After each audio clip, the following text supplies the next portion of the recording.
La Fondation Dieudonné Nahimana vous invite à prendre part dans Imboneza Talk Show. Dans cet nouvel épisode de notre programme, nous allons échanger sur la liberté financière. Désiriez-vous savoir par où commencer? Êtes-vous passionné par le domaine des finances? Vous voulez y voir plus clair? Ne ratez pas cette occasion en or qui s'offre à vous. Voilà, mwakoze cyane kwitaba ubutumire majambo make Keti ninde. Avuze mu majambo make ndabivuga amajambo atatu. Okay. Nitwa Ruhara Keti, nsi umukobwa afise imyaka 4 et je suis une consultante. Nakindi. Okay, tumukomera amashyi mwakira. Tu es une consultante. Alors, cette fois-ci, je pense que twumvise ibiyago byinshi sinza kugaruka muri angle y'ivyo nagiyemo hamwe n'abandi tugira tuce cette fois-ci mu buryo novuga busigurika techniquement turavuga kuri thème y'uyu munsi. Ikibazo dufise ni jewe nkorana no kugaruka cyane, je fais beaucoup de conférences avec des jeunes. Hanyuma ikibazo ugaruka rw'uyu munsi gwibaza cyangwa bakunda kuvuga ati nta mutahe dufise leta niko yadufasha ibicanke biriya ntidushitse ku rugendo dushobora kugira umwidegemvyo ngo tuce kuronka ibitubesha mu buzima. None ni gute niye ntambuko notera kugira ngo ushobore kuronka umwidegemvyo mu buryo bw'amafaranga canke kuronka ibimbeshaho, donc la liberté financière. Alors la question qu'on s'est posée aujourd'hui ivuga ngo dutangurira hehe? D'abord, c'est quoi la liberté financière? Par où commencer? Kuba atari bwatangure kuba bamaze gutera imbere nk'abaduhejeje kumva bashaka kuba badafite liberté financière muga quand même bitwa ko bateye imbere afite amafaranga menshi. Alors nashaka ngo udufashe muri kututunye kuri thème twimvire na kuri abahejeje kuvuga nga mu majambo make umva riki la liberté financière et par où commencer? Très bien. Vishi mavanda bivuga mu gifaransa kwa yamwe terme un peu technique. Okay, nacho. Muga la liberté financière en fait c'est un processus nkuko Mélenchon yabivuze. Et principalement il y a 3 étapes. Et étape yambere, je vais d'abord définir ce que c'est la liberté financière. Hein. C'est avoir assez d'épargne, c'est avoir assez d'investissement. Et c'est donc mutoyaje gushira mu kirundi gatoyi no kuva ko warashoboye kuziganya ibikwiye no gushobora kuronka umutahe ukwiye ugushira mu bintu. Yego. No kuronka assez de liquidité kugira ushobore fait kwiyofra ubuzima ubushaka wifuza pour toi-même n'abandi mu mutunzi. Okay. Bishobora kukubeshaho muzi ukeneye vya misi yose. Donc ni ibintu bitatu bihambaye. Donc kuba ufise warashize ku ruhande warabitse. Hanyuma ukaba ufise ushobora gushikoresha nk'umutahe ukuzanira yandi mafaranga no kuba ufise ku ruhande akubeshaho mu buzima bwawe bwa misi yose. Ego. Kandi bigenda muri ordre. Kubera iki avant d'investir d'abord ubanza kugira une épargne. Kuko n'abandi bose bagiye barabivuga même Mélenchon ntiyagiye muri banki ngo bamuhe amahera kugira atangure umugambi wiwe. Donc vyose bitangura avec l'épargne. Kuronka iyo discipline yo kutakonsoma ivyinjira vyose kugira un certain moment donné où yashire dans un investissement. Alors investir il y a dans toutes sortes de formes. Ashobora ari investir des fonds muri activité génératrice de revenus, cyangwa ugashira dans des instruments financiers. Donc pour toi, c'est-à-dire que umuntu ahembwa amafaranga make canke no fiscal yaronse pour une autre raison yari yose ategerezwa absolument gushira ku ruhande amafaranga ngo ahagira discipline yuko utayakoresha yose vyakeneye kandi kutayinvestisa yose ubwo nyene mugabo akabanza gushira ku ruhande gushika hazovamwo umutashaka investisa pratiquement. Dufashe mu buzima bw'abarundi uri mu by'akazi uba ngaha muzanga misi yose uri mu kibanza cy'umujeune ari mu Burundi agira accès ku mafaranga make yoherahe pour pouvoir avoir cette liberté. OK. En fait, je sais ni discipline. Bitama ku discipline. Ego, peu importe umushahara wo office. Umunsi niba nkorera 100,000 neza kugera hanu umvuga yuko un certain pourcentage y'ico ninjiza ndagishira iruhande. Kubera fait ico uba washize iruhande uri kurategura kazoza yawe. Ego. Donc, généralement, les experts financiers bavuga yuko minimum ari 10%. Donc 10% amafaranga uba winjije wahembwa utagusha ku ruhande ahantu utagira ko accès. Ego. Donc ukabaho kuri zo 90,000 ziba zisigaye. Ego. Ukacu pratika iyo discipline mugabo biragoye kuko souvent turakunda kuvuga yuko le contexte ni du favoriza kugira iyo discipline. Ego. Mais avec mon expérience, narabonye yuko c'est question de discipline, ce n'est pas question yahuri. Ce n'est pas parce que nous sommes aux États-Unis yuko vyoroshe. Ni question de discipline, ni état d'esprit umuntu aba afise. Ego. Est-ce que tu les ko uri mu consultant uvyigisha cyangwa ushaka est-ce que ni ibintu que tu as vécu personnellement ou donne un exemple pratique? Absolument. Ego. Alors, natanguye ibintu vy'ama consultance en 2014 et par la grâce de Dieu nararonga mahera atari make. OK. Muga je me suis retrouvée dans un piège où nasanga le 20 ndi nkenye. Nayahejeje yose. Et pourtant nta basharge menshi nari mfise kandi narakorera mahera atari make. Un exemple wasanga uri wayakoresheje mu biki cette fois-ci? Je n'ai aucune idée kubera nta budget nari mfise. OK. Ça c'est une autre question. Nta budget nari mfise umuntu Mais nous faisons un budget normalement, nous faisons une association. Un individu ne peut ma pas faire un budget. entreprise. Ego. Oui. Et ma entreprise, non, chaque fois qu'on a un budget, quand on a un individu. Oui, parce qu'en fait, il ne faut pas voir yuko je vais commencer à être un bon gestionnaire ou à mahera ntango entreprise yiwanje udafise une bonne discipline, une bonne gestion y'ivy'iwacu. Donc un individu devrait avoir une discipline, Absolument. un budget personnel. Ego. OK, sinababwira ngo muduze amaboko ndabiretse mugabo nashaka kwaza umuntu afise ahantu muhira mwikaye budget ndabonye umuntu mwabonye ari imbere nga ndafise budget yiwe personnel pana yako une entreprise no muri association. OK. Voilà. En fait, igituma bifasha c'est que umuntu ateza kuba conscient aha mahera ari karaje. None ko nakoreye 100,000 canke 500,000 canke 1 million twese turafise amasharge mugari kaja hehe. Umuntu adafise budget ntaba afise igicapo ca kweri yaha mahera yiwe ari karaje. Kandi kubera urumva le contexte igoye tutezwa kuba dans des mesures d'austérité. C'est-à-dire ntidushobora kudépenser uko tubishaka hari ibintu tezwa guheba. Mugano ushobora guheba ikintu utazi. Donc avoir un budget. OK. Saka sinzi ko turajana ahantu.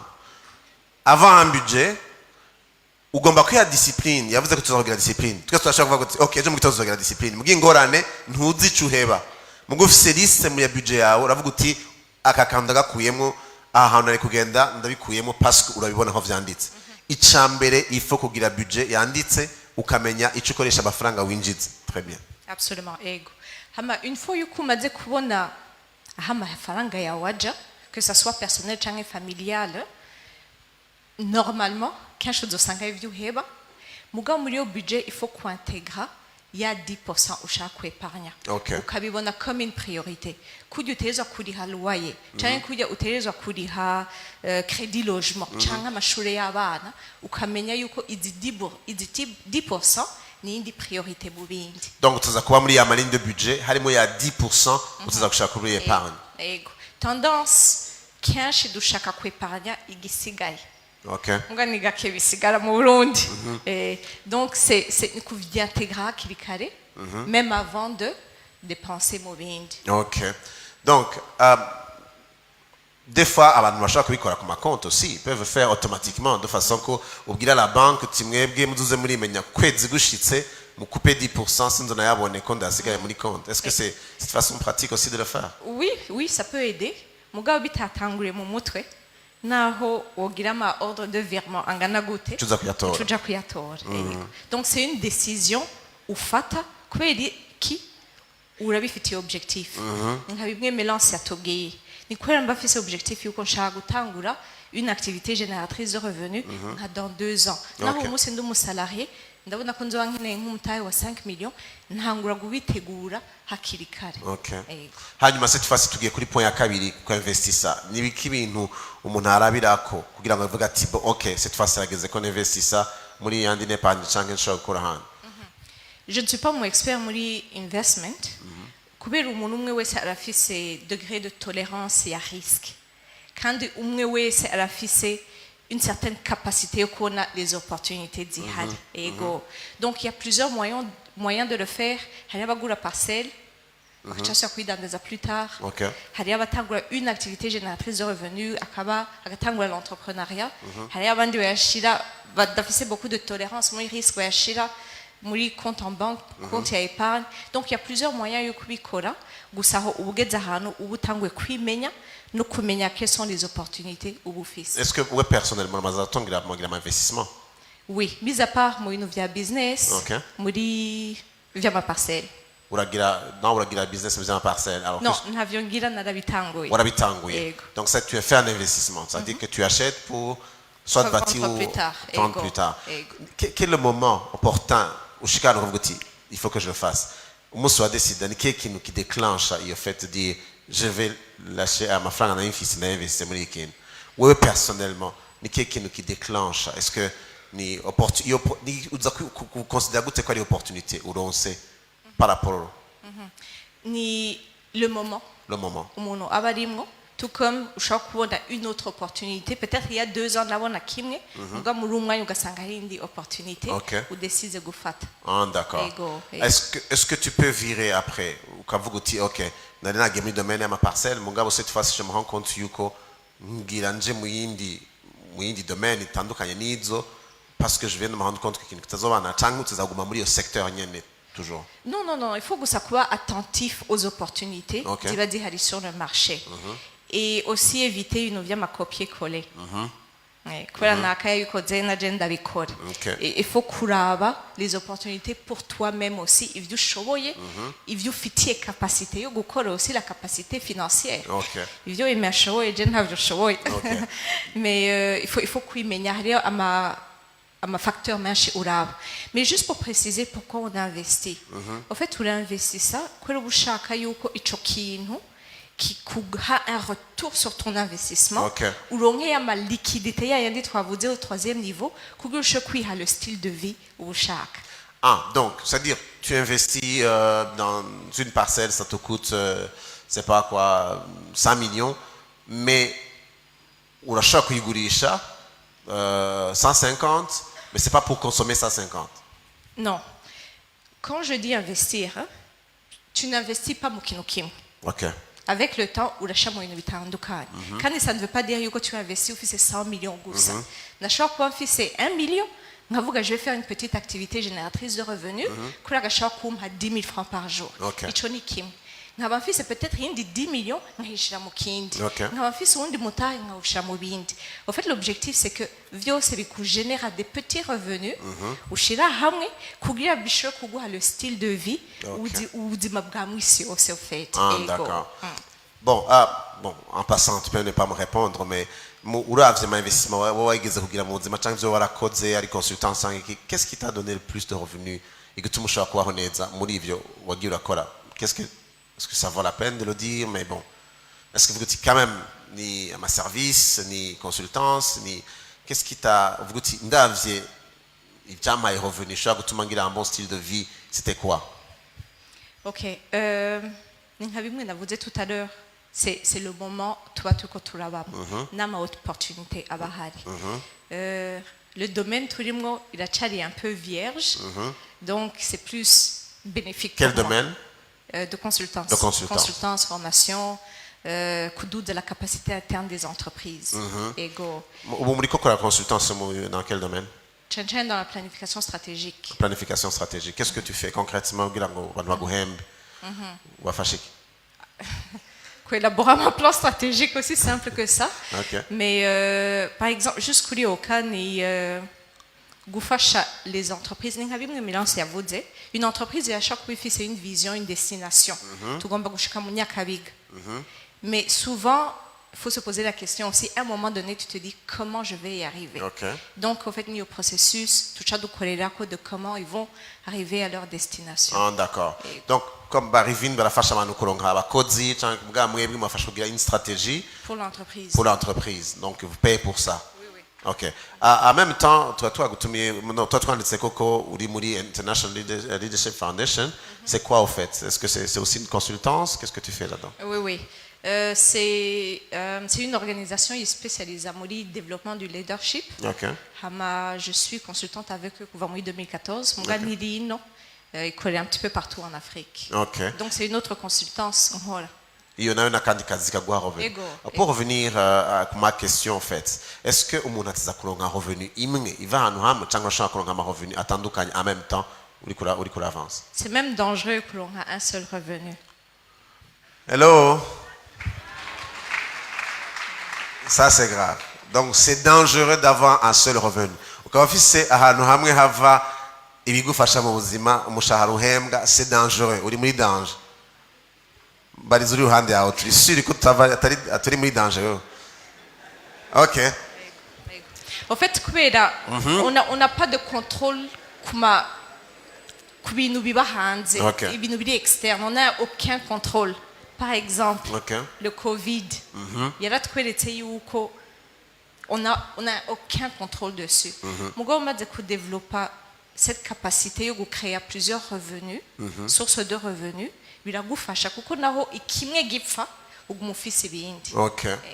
Donc il faut avoir plusieurs sources de revenus. Cette fois-ci, quand on la troisième partie, cette fois-ci, il y a consommation, il y a le bien-être, et ainsi de suite. Donc, qu'est-ce que tu fais, qu'est-ce qu'on devrait faire pour que vous avez sur ce tout moment, vous avez affecté à ma investissement épargne au niveau de la discipline. Qu'est-ce que réellement on fait? On va, tu as l'impression que c'est ma franga menshi muri investissement cyangwa muri épargne kuri kontari muri kukosoma make par rapport ivyo kora ko ari yavuye comme retour à l'investissement et ainsi de suite. Donc ni quelqu'un qui gufasha pour ne pas déborder ngo have usanga usegiye gukwega muri épargne. OK. D'abord, il faut kwimenya. Est-ce que j'ai en tant qu'individu, est-ce que je suis dans une position négative ou positive? OK, explique un peu parce que là c'est très intéressant. En tant que personne, pas d'entreprise. Dunguka changenda homba. Wunguka, ça veut dire yuko salaire uronka change ama revenu uronka ari supérieur Il y a eu dépenses. Donc il faut simplement kuraba yuko utari dans le cas contraire. Nibikeneye ibiharuro vyinshi. Hari ideni ku boutique, amashuri y'abana utarariha, n'utundi tudeni à gauche à droite, bikwereka yuko uri dans une position négative. Yego. Donc nena bivuze yuko utangura avec un objectif.